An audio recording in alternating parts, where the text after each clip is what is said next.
이 나이에 내가 뭘 할 수 있을까? 자식에게 손 벌리는 건 싫고 그냥 집에만 있는 것도 답답해요. 이제야 비로소 나를 위한 시간을 가질 수 있는 때. 지금은 노년이 아니라 제2의 인생을 시작할 수 있는 시기입니다.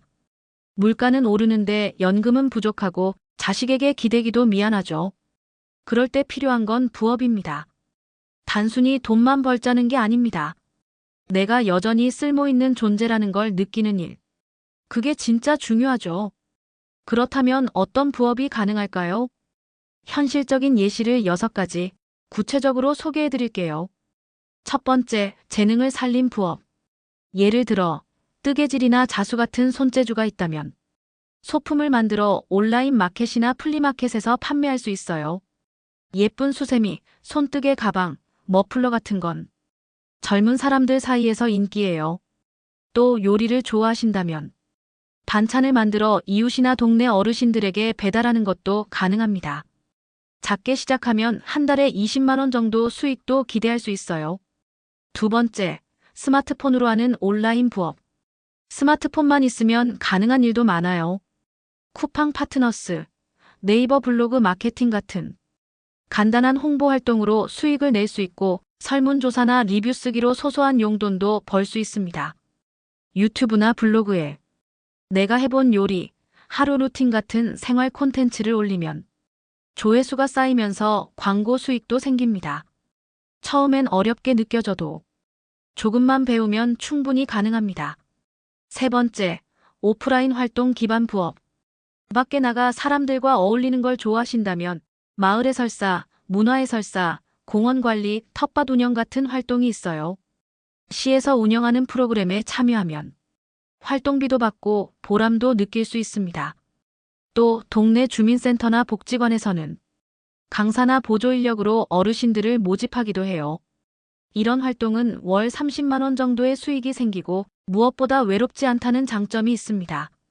네 번째, 소규모 창업. 크게 시작하지 않아도 괜찮아요. 예를 들어 집에서 직접 만든 반찬이나 김치를 소문을 통해 이웃에게 판매할 수 있어요.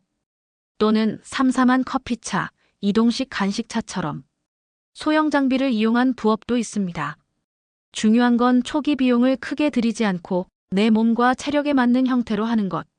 작게 시작하면 월 20만 원 수익도 가능하고 잘 되면 정식 사업으로도 발전할 수 있어요. 다섯 번째, 인생 경험을 나누는 멘토 부업. 오랫동안 직장 생활, 사업 혹은 가정 생활을 해오셨다면 그 이야기를 젊은 세대에게 나누는 부업이 가능합니다. 예를 들어 면접 컨설팅, 창업 조언, 진로 이야기 혹은 단순히 인생 조언 콘텐츠만으로도 사람들의 관심을 끌 수 있어요. 요즘은 실버 유튜버도 많아지고 있어서 노인의 삶을 공유하는 것 자체가 콘텐츠가 됩니다. 경험이 곧 자산인 시대입니다.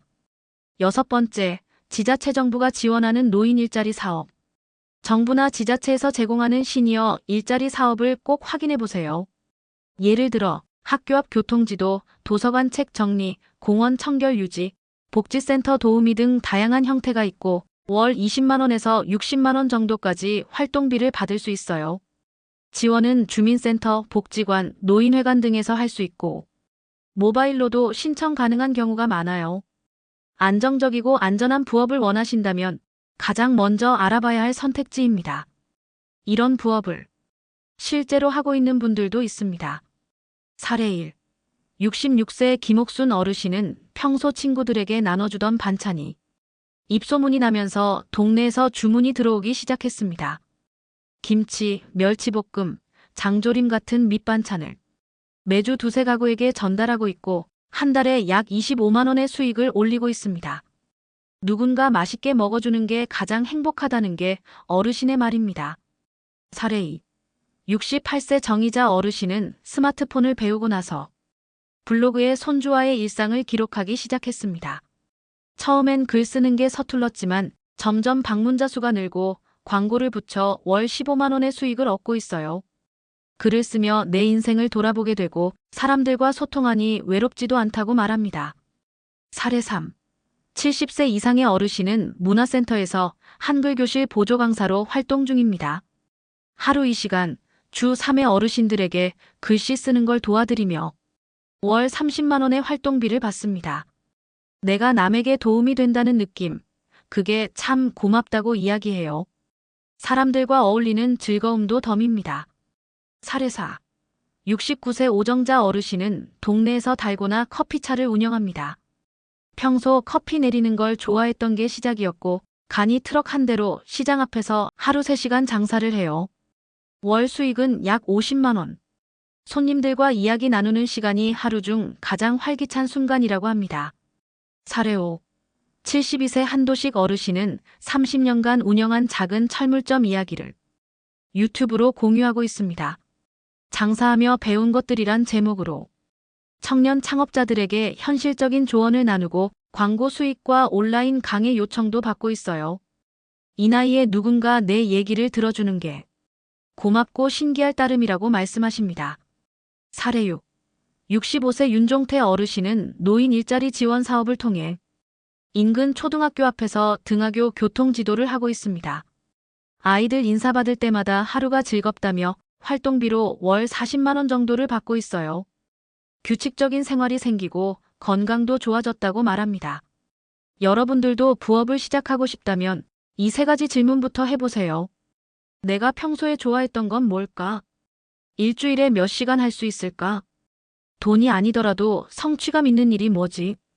그리고 시작은 아주 작게 하세요. 하루에 30분 글을 써보거나 주 1회 손으로 뭔가 만들어보는 것부터 중고거래 한번 해보는 것도 좋습니다. 주의해야 할 것도 있습니다. 초기 비용이 많이 드는 부업은 피하세요. 수익을 보장한다는 광고는 조심하세요. 내 건강과 체력을 가장 먼저 고려하세요. 정보는 꼭 공공기관을 통해 확인하세요. 마지막으로 꼭 드리고 싶은 말이 있습니다. 처음엔 어렵고 낯설고 실패할 수도 있어요. 그런데 해보면 알게 됩니다. 나도 아직 할 수 있다는 걸. 돈보다 더 중요한 건 내가 여전히 누군가에게 필요한 사람이라는 거. 이제는 나를 위한 시간이니까요.